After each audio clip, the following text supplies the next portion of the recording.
Hello students, आज के video में भारतीय संविधान की सीरीज में एक दूसरा इम्पॉर्टेंट टॉपिक है, संविधान की अनुसूचियां को लेके आई हैं। और जैसे आपको पता होगा, जो भारतीय संविधान का मूल संविधान है, जो 26 जनवरी 1950 को जो मूल संविधान लागू हुआ था, उसमें 8 अनुसूचियों का प्रावधान किया गया था। पर वर्तमान में ये अनुसूचियां कुल हो गई हैं 12। तो इन्हीं 12 अनुसूचियों को आज हम अपने इस वीडियो में देखते हैं और स्टार्ट करते हैं अनुसूची 1 से। अनुसूची 1, तो जो अनुसूची 1 है भारतीय संविधान की, इसमें क्या है? इसमें भारतीय संघ में शामिल राज्य व केंद्र शासित क्षेत्रों का उल्लेख है। तो ध्यान रखना, जो भारतीय संविधान की अनुसूची 1 है, शेड्यूल फर्स्ट है, उसमें यह कहा गया है कि भारत क्या है? राज्यों का संघ है। तो उसी राज्यों केंद्र शासित प्रदेशों के बारे में इसमें बताया गया है, जिनकी वर्तमान में संख्या कितनी है? 28 और 8 है। जिनकी संख्या कितनी है? राज्यों की संख्या है 28 और केंद्र शासित प्रदेश यूनियन टेरिटरीज की संख्या है 8। ठीक है। दूसरी अनुसूची में क्या प्रावधान किया गया है? इसमें राष्ट्रपति, राज्यों के राज्यपालों, सुप्रीम कोर्ट व हाई कोर्ट के न्यायाधीशों, संसद व विधानमंडलों के अधिकारियों व नियंत्रक महालेखा परीक्षक के वेतन के बारे में प्रावधान किया गया है। जो भारतीय संविधान की दूसरी अनुसूची है, उसमें ज्यादातर जो संवैधानिक पद हैं, तो उन पद पर जो व्यक्ति होगा उसकी वेतन के बारे में प्रावधान किया गया है। ठीक है। अनुसूची 3, इसमें राष्ट्रपति, राज्यों के राज्यपालों, सुप्रीम कोर्ट व हाई कोर्ट के न्यायाधीशों, संसद व राज्य विधानमंडलों के निर्वाचित सदस्यों द्वारा ली जाने वाली शपथ का प्रावधान है। इसमें जो संवैधानिक पद हैं, तो उसमें जो व्यक्ति जिस पद को धारण करेगा, तो वो संविधान के प्रति अपनी निष्ठा दर्शाते हुए तो जो शपथ का प्रावधान है, तो उसकी जो शपथ है वो अनुसूची 3 में है। अनुसूची 4, चौथी अनुसूची, इसमें प्रत्येक राज्यों व केंद्र शासित क्षेत्रों के लिए राज्यसभा में स्थानों का आवंटन किया गया है। क्या मतलब है कि जो चौथी हमारी अनुसूची है, तो उसमें राज्यसभा में किस राज्य से कितनी सीटें ली जाएंगी राज्यसभा के लिए, तो ये उसके बारे में बताया गया है। ठीक है। अनुसूची 5वीं, इसमें क्या है? इसमें अनुसूचित क्षेत्रों व जनजातियों के प्रशासन का प्रावधान किया गया है। तो भारत में जो अनुसूचित क्षेत्र और अनुसूचित जनजाति क्षेत्र हैं, वहां का जो स्थानीय शासन किस रूप में होगा, इसके बारे में अनुसूची 5 में प्रावधान किया गया है। ठीक है। भारत में कुछ ऐसे क्षेत्र हैं जिनको अनुसूचित क्षेत्र, किसी को अनुसूचित जनजातीय क्षेत्र और किसी को अन्य पिछड़ा क्षेत्र घोषित किया जाता है। तो जो अनुसूचित क्षेत्र होंगे भारत में और जो अनुसूचित जनजातीय क्षेत्र होंगे, वहां के लोकल गवर्नेंस यानी कि स्थानीय शासन के बारे में अलग से प्रावधान किया गया है, जो नॉर्मल भारतीय क्षेत्र में नहीं देखा जाता है। नॉर्मल भारतीय क्षेत्र में हम क्या देखते हैं? और शहरी क्षेत्र में नगर पालिका का हम स्वरूप देखते हैं और ग्रामीण क्षेत्र में हम ग्राम पंचायतों का स्वरूप देखते हैं। ठीक है। पर इन क्षेत्रों में क्या होगा? ये चीजें नहीं होंगी। तो वो प्रावधान अनुसूची 5 में प्राप्त दिए गए हैं। उसी से थोड़ा संबंधित है अनुसूची 6। इसमें क्या है?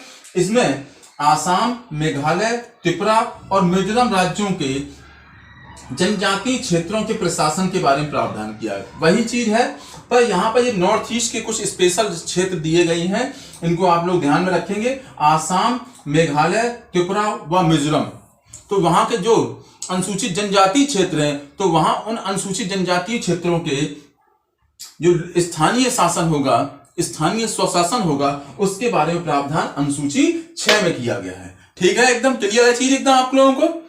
अगला है अनुसूची 7, काफी महत्वपूर्ण है। जो अनुसूची 7 है वो क्या है कि इसमें 3 सूचियां हमको दी जाती है। कौन कौन सी? केंद्र सूची, राज्य सूची और समवर्ती सूची। ठीक है। सेंट्रल, स्टेट और कॉन्करेंट लिस्ट। तो इसमें क्या है कि कौन से हमारे विषय केंद्र के पास होंगे, कौन से विषय राज्यों के पास होंगे और कौन से विषय दोनों के मिलकर काम करेंगे, तो उनके बारे में ये हमको 7वीं अनुसूची में आप बताया गया है। तो जो केंद्र सूची होगी, उसमें सिर्फ कानून बनाने का अधिकार किसके पास होगा? सिर्फ केंद्र सरकार के पास होगा। जैसे आर्मी है, रेलवे है, ठीक है। तो ऐसे सभी सब्जेक्ट केंद्र के पास होंगे। ऐसे सब्जेक्ट जिन पर कानून बनाने का अधिकार सिर्फ राज्य सरकार को होगा, वो हमारे राज्य सूची में होंगे। और जिनमें दोनों लोग मिलकर काम कर सकते हैं या करते हैं, वो हमारे समवर्ती सूची होंगे। यहां पर इनके नंबर हम देखेंगे सब्जेक्ट का। जो हमारा मूल संविधान था, तो उसमें केंद्र सूची के पास उस समय 97 सब्जेक्ट हुआ करते थे। आज बढ़ के कितने हो गए हैं? 100, ठीक है। जो राज्य सूची हुआ करती है, जिसमें पहले कभी 66 सब्जेक्ट हुआ करते थे, आज कितने हैं? 61। और जो समवर्ती सूची है, कॉन्करेंट लिस्ट है, जिसमें कभी 47 हुआ करते थे, आज कितने हो गए हैं? 52 सब्जेक्ट पड़ गई हैं, ठीक है। फॉरेस्ट है, नाप तौल डिपार्टमेंट है, ठीक है, फैमिली प्लानिंग है, वन्य जीवों की रक्षा है, ये सारे सब्जेक्ट है जो कभी राज्य सूची में हुआ करते थे, वो सब समवर्ती सूची में आ गए हैं। अनुसूची 8, इसमें उन 22 भाषाओं की सूची है जिन्हें संविधान द्वारा मान्यता प्राप्त है, ठीक है। तो जो 8वीं अनुसूची हमारी है, तो उसमें क्या किया गया है कि भारतीय राज्य संघ क्षेत्र में अलग अलग क्षेत्रों में कई भाषाएं हैं। तो उन सभी भाषाओं के विकास के लिए और संवैधानिक दर्जा देने के लिए 8वीं अनुसूची में इनको शामिल किया गया है, ठीक है। तो जो हमारा मूल संविधान था, वहां पर ध्यान रखना, उस समय इसमें 8 भाषाएं थी, 14 भाषाएं थी, ठीक है। पर आज की डेट में ये भाषाएं बढ़ के कितनी हो गई हैं? 22। आप लोग 22 ही याद रखना कि जो 8वीं अनुसूची है, जिसमें राजकीय भाषाओं का प्रावधान किया गया है, तो आज की डेट में ये राजकीय भाषाएं कितनी हो गई हैं? राजभाषाएं कितनी हो गई हैं? 22 भाषाएं हो गई हैं। उनके बारे में प्रावधान किया गया है अनुसूची 8 में, ठीक है। अगली अनुसूची 9। अब यहां तक आपने क्या देखा कि अनुसूची 8 तक क्या था? हमारा जो मूल संविधान था, उसमें 8वीं अनुसूची को प्रावधान किया गया था। अब क्या हुआ? जैसी जैसी जिन सब्जेक्टों की हमें जरूरत आन पड़ी, वैसे वैसे हमने कुछ और अनुसूचियों को बढ़ाया है। तो यहां तक तो अनुसूची 8 तक तो जो हमारे मूल संविधान था, वहां तक थी इसमें, ठीक है। और इसको बाद में ऐड डाउन किया गया है 9, 10, 11, 12 अनुसूचियों को बाद में संविधान में अलग अलग संविधान संशोधन द्वारा जोड़ा गया है। आप ये चीजें अच्छे से समझेंगे, ठीक है। तो अनुसूची जो 9वीं है, इसमें क्या है? इसमें उन अधिनियमों को शामिल किया गया है। अधिनियम से मतलब है कानून से शामिल किया गया है, जिनकी वैधानिकता को न्यायालय में चुनौती नहीं दी जा सकती है। काफी महत्वपूर्ण है कि ऐसे कुछ नियम संसद द्वारा बनाए गए हैं कि जिनके लिए हम उनको कोर्ट में जाकर चैलेंज नहीं कर सकते हैं, हमको उनको मानना ही अनिवार्य होगा।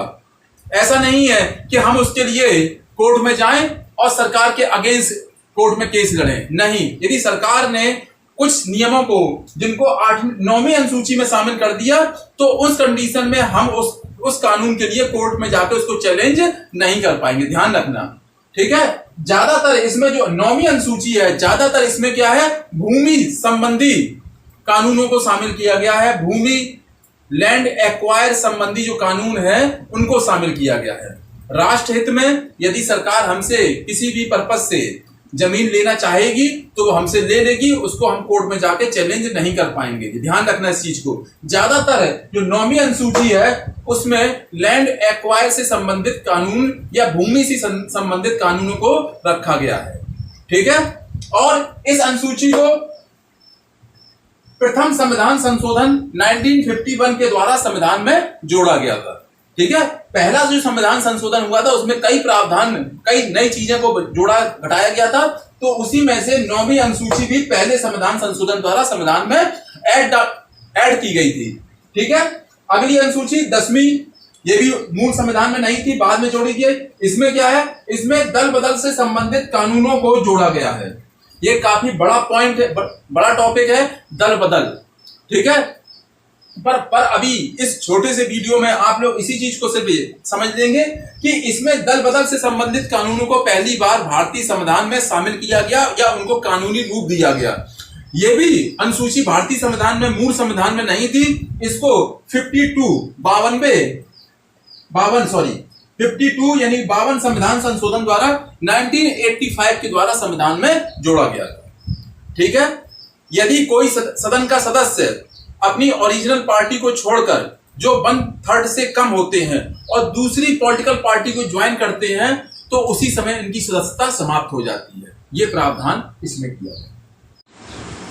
अनुसूची 11, इस अनुसूची में क्या है? इस अनुसूची में पंचायतों द्वारा किए जाने वाले कार्यों का विवरण दिया गया है। जैसे आपको पता होगा भारतीय संविधान के जो डायरेक्टिव प्रिंसिपल हैं, directive principle of state policy है, या भारतीय संविधान का जो भाग 4 है जिसमें राज्य के नीति निर्देशक तत्व दिए गए हैं, उसी में अनुच्छेद जो 40 है उसी में बताया गया है ग्राम पंचायतों के गठन के बारे में प्रावधान किया गया था।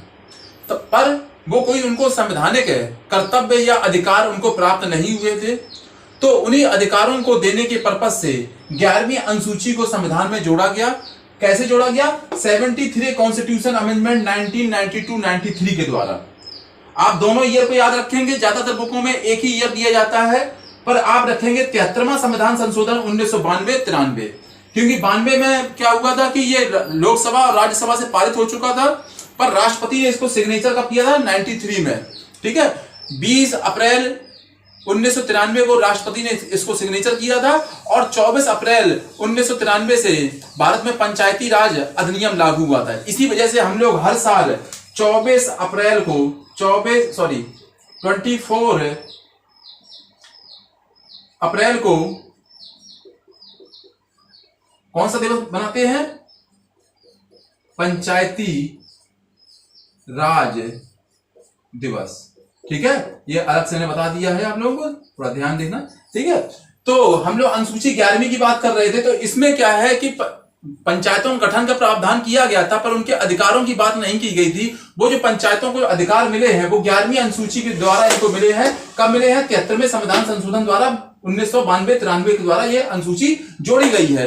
तो इसी में इन पंचायतों के को संवैधानिक अधिकार दिए गए, कर्तव्य दिए गए हैं। ठीक है, और आपको जैसे मालूम होगा कि भारत में त्रिस्तरीय पंचायती राज अधिनियम लागू है, या इसका जो स्ट्रक्चर है पंचायतों का वो कैसा है? त्रिस्तरीय पंचायती राज सिस्टम है। ठीक है, और ये ध्यान रखना कि ये 24 अप्रैल 1993 को लागू हुआ था, इसलिए हर साल 24 अप्रैल को हम लोग क्या बनाते हैं? पंचायती राज दिवस बनाते हैं। अनुसूची 12, इस अनुसूची में क्या है? इस अनुसूची में नगर पालिकाओं द्वारा किए जाने वाले कार्यों का विवरण दिया गया है। तो जो इसे 74वें संविधान संशोधन 1992-93 के द्वारा संविधान में जोड़ा गया है, इस चीज को ध्यान रखेंगे। ये 73वां संविधान संशोधन था, ये 74वां 74 कॉन्स्टिट्यूशन अमेंडमेंट हुआ है, और इसके द्वारा जो नगर पालिकाएं हैं इनको कुछ संवैधानिक अधिकार दिए गए, जिससे ये अर्बन एरिया यानी कि शहरी क्षेत्रों में अपने उनके जो सब्जेक्ट है, उनको जो कुछ सब्जेक्ट दिए गए उसमें ये आसानी से काम कर सकें। ठीक है, और यदि आपको इस वीडियो में कोई भी डाउट रहा हो तो आप कमेंट बॉक्स में वो क्वेश्चन कर सकते हैं, और यदि वीडियो पसंद आया हो तो चैनल को सब्सक्राइब करें और वीडियो को लाइक और शेयर करें। धन्यवाद।